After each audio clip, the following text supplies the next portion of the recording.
Hey guys, so I'm at my friend's gym, Maximum Athletics in New Jersey. This video I wanted to talk about some guard retention stuff, the idea of the forward or reverse shrimp. It's one of the most important movements in jiu-jitsu. It's also something that I see people not commonly understand or not really understand why they're doing it. So go ahead and stand up. So the situation that this will come up is when I'm playing my open guard, basically I always want to try to keep the guy centered in front of me, right? So there's two things I need to focus on. So if he starts to circle this way, go ahead and circle this way, I want to try to keep him in front of me. And one of the ways I do that is by using this outside leg to help recenter. So if he stands about right here, I can use this outside leg to try to center up. Okay, so to be able to do that, I need to have my hip at least centered or turned towards him. If my hip gets turned away, it becomes really difficult to do that. That's one of the most common problems people have when they're defending their guard is they may even be okay with like looping their outside leg, even framing the hip, but at some point you mess up. Like you're playing guard, you think the guy's gonna go this way, he tricks you and you end up kind of like this, right? And when you get turned on your side here like this, you can go this way just a little bit, yeah. When you get turned on your side here like this and there's a little bit of pressure on you, I can't just turn back in. And because I'm turned away here, it's really hard to loop this foot over. Unless you're super, super flexible, it's gonna be really hard to lasso this back in to recenter your hips, right? So this is where the forward shrimp motion will come in. So I wanna focus on keeping my elbow and knee connected tight here, because if I open this up and his knee can come in here, it's gonna be really hard, right? Not even if I shrimp out or whatever, he's still in on that elbow knee space, right? So by protecting my elbow knee space, I'm gonna stay safe. I'm gonna take this outside leg, I wanna keep my knee tight to my body, and I put my toes on the floor. I kind of turn my foot this way to get some friction.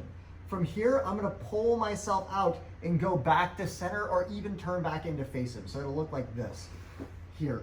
Once I do this, now my leg can come back up and I can use my forearm on his leg to recenter or my leg if I need to, and I can recenter, right? It's the same idea. If he's on both knees and like he kind of just like almost past my guard, I'm kind of like inside, but I have my elbow and knee connected still, I'm still okay here. Right? Even if he puts his weight down, go put your weight down. This here protects me from the position for at least for the moment. So now if I can step this out and fast forward shrimp, I get myself the ability to start working this knee in and fast moving. This is often when people get in these situations, this is often where they don't know what to do, so they turtle. And that's a really bad habit too, because when you turtle, you expose the guy to take your back. Also, you'll see a lot of people like to do the Granby roll, which is not one of my favorites either, where people get turned out here, they don't know what to do, so they try to roll up on their neck and recompose this way, and you can do that, but it's very dangerous in modern jiu-jitsu for people to do diving leg drags, for people to stack you. You just want to try to avoid it in general, right? So being able to fast forward shrimp is like such a useful thing. That being said, when I'm recomposing, I try to never put my feet on the floor if I can avoid it. If I have to forward shrimp, I really messed up. I don't want to have to do it, but it is your last ditch effort, right? So when I'm recomposing in general, like if he starts passing this way, I want to keep my knees tight and use my inside arm on his leg or my outside leg here to help recenter. If he goes this way a little bit, see, step the other leg forward, yeah. See, I can, perfect, yeah.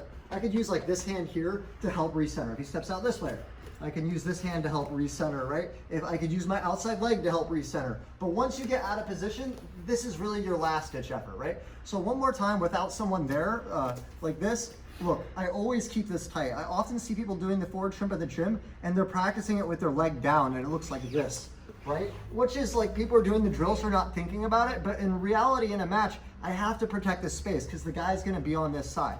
So by keeping the elbow here, when I go for the forward shrimp, I'm blocking the guy out from getting inside that elbow knee space, right? So when I forward shrimp here, I protect that space and now I have room to fight. If he comes back into knee on belly, come back into knee, you're good.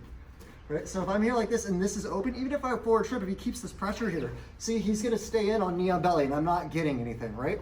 Okay, so one more time, without anyone there, I'm stepping this foot out. I keep my knee tight, don't stretch down this way. Knee up high, step the toes out, and I kind of put my weight on my right shoulder and my toes. Here, you can almost bridge up so my hip comes up off the floor, right? So I kind of lean into it and I lift my hip up like this, right? I can go this way and go here, go this way and go here, right? Eventually you can turn this into a bridge and go into the other side.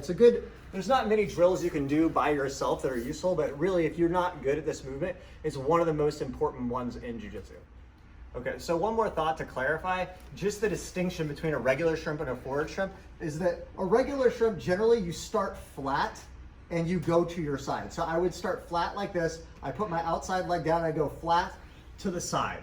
A forward shrimp, generally you start on your side and then you go to either flat or you'll go all the way to the other side, right? And in reality, I use the forward shrimp like 9 out of 10 times. I would use the forward shrimp way majority of the time over the regular shrimp, okay? All right, guys, so comment, let me know what you guys think of the technique. Let me know future question requests. Also follow me on Instagram at JohnThomasBJJ. I try to update daily with a lot of smaller details that kind of come up when I'm teaching in class. There's a lot of small things that are hard to think of in a big video that people ask these questions that kind of come up out of the blue, and those are often big things that change your game. Also, if you guys like the channel, the best way to help is like, share, subscribe, and share with your friends. All right, thanks a lot.